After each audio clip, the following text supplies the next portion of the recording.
एक पुराने धुंधले से गांव की कहानी, जहां सूरज ढलते ही हर दरवाजा बंद हो जाता था, जहां हवा में भी एक मीठी सी सड़ांध घुली रहती थी, जहां लोग कहते थे कि अगर रात को कोई बाहर निकला तो वह कभी वापस नहीं आता।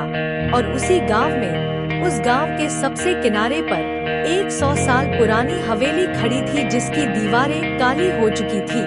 छत पर उगाए थे जंगली पौधे, खिड़कियों के शीशे टूटे हुए थे और हर रात ठीक 12 बजे उन टूटे शीशों से एक औरत की चीख निकलती थी, जो इतनी तेज होती थी कि गांव के कुत्ते भी चुप हो जाते थे। उस हवेली का मालिक था रघुवीर सिंह, जो 20 साल पहले शहर चला गया था और अब उसकी मौत की खबर आते ही उसका इकलौता बेटा अमर अपनी पत्नी प्रिया और 5 साल की बेटी रिया के साथ हवेली में आ बसने का फैसला कर चुका था, क्योंकि वसीयत में लिखा था कि अगर कोई वारिस हवेली में नहीं रहेगा तो सारी संपत्ति सरकार में चली जाएगी।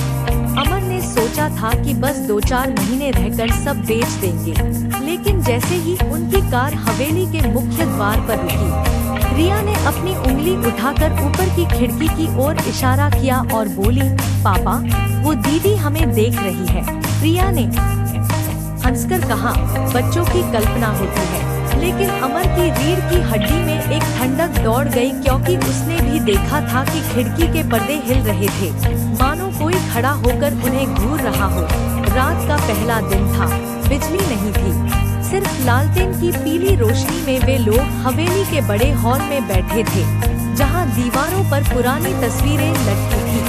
एक तस्वीर में एक खूबसूरत औरत थी, जिसके बाल खुले थे, आंखें इतनी गहरी थी कि लगता था वह सच में देख रही है। रिया ने उस तस्वीर की ओर देखकर कहा, ये दीदी तो वही है जो ऊपर खड़ी थी। अमर ने तस्वीर को उतारकर कोने में रख दिया, लेकिन रात के ठीक 12 बजे जब सब सोने चले गए थे, अमर को लगा कि कोई उसके बिस्तर के पास खड़ा है। सांस की आवाज आ रही थी, बहुत करीब, बहुत ठंडी। उसने आंखें खोली तो कुछ नहीं था, लेकिन तकिए के नीचे एक लंबा काला बाल रखा था, जो प्रिया के बालों से बिल्कुल अलग था। दूसरे दिन प्रिया ने हवेली साफ करते हुए तहखाने का दरवाजा खोला।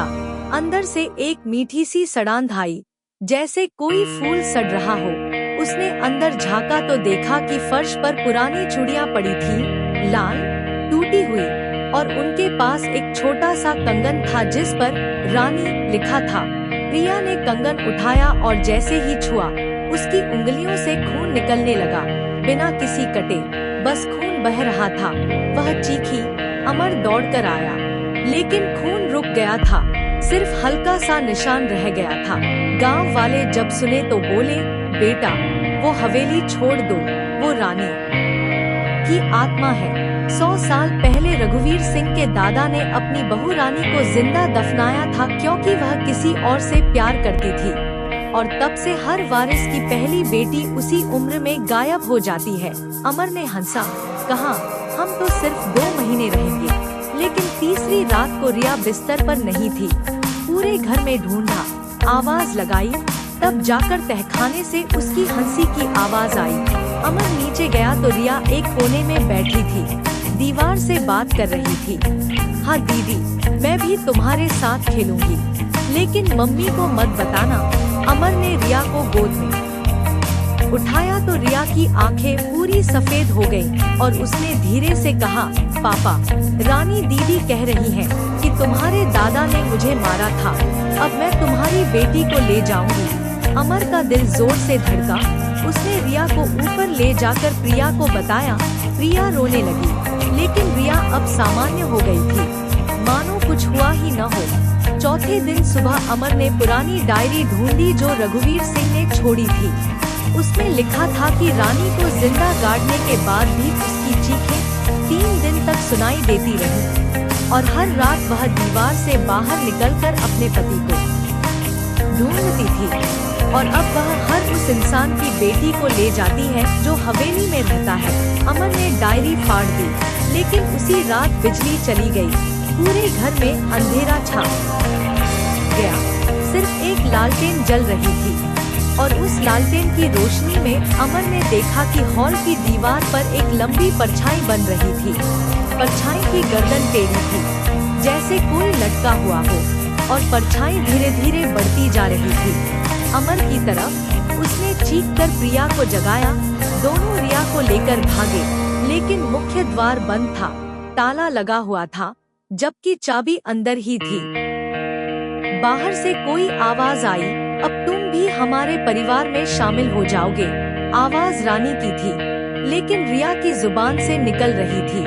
रिया अब हंस रही थी, उसके दांत लंबे हो गए थे, आंखें काली। प्रिया चीखी। अमर ने रिया को पकड़कर हिलाया, लेकिन रिया ने अमर की गर्दन पकड़ ली और बोली, पापा, दीदी कह रही है कि तुम्हें भी दफनाना पड़ेगा। अमर ने प्रिया को कहा भागो, लेकिन प्रिया का पैर फिसल गया और वह सीढ़ियों से गिर गई। सिर फट गया, खून बहने लगा। अमर ने उसे उठाया, लेकिन प्रिया की आंखें भी अब सफेद हो गई थी। वह बोली, अमर, रानी सही कह रही है, हम सब यहीं रहेंगे। अमर पीछे हटा, लेकिन अब पूरा घर हिल रहा था, दीवारें बोल रही थी, रानी, रानी।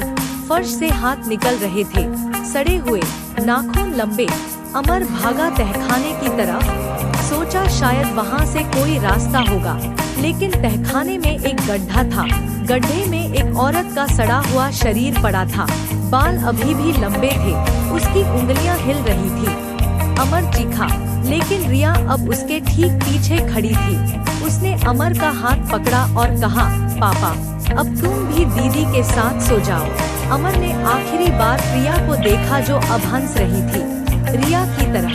फिर सब अंधेरा हो गया। सुबह गांव वाले जब हवेली के बाहर पहुँचे तो दरवाजा खुला था। अंदर कोई नहीं था, सिर्फ 3 जोड़ी जूते रखे थे और दीवार पर 3 नई तस्वीरें लगी थी। अमर, प्रिया और रिया, सबकी आंखें खुली थी, लेकिन मुस्कुरा रहे थे। और हर रात अब 12 बजे 3 चीखें सुनाई देती हैं, एक बड़ी, एक औरत की, एक बच्ची की।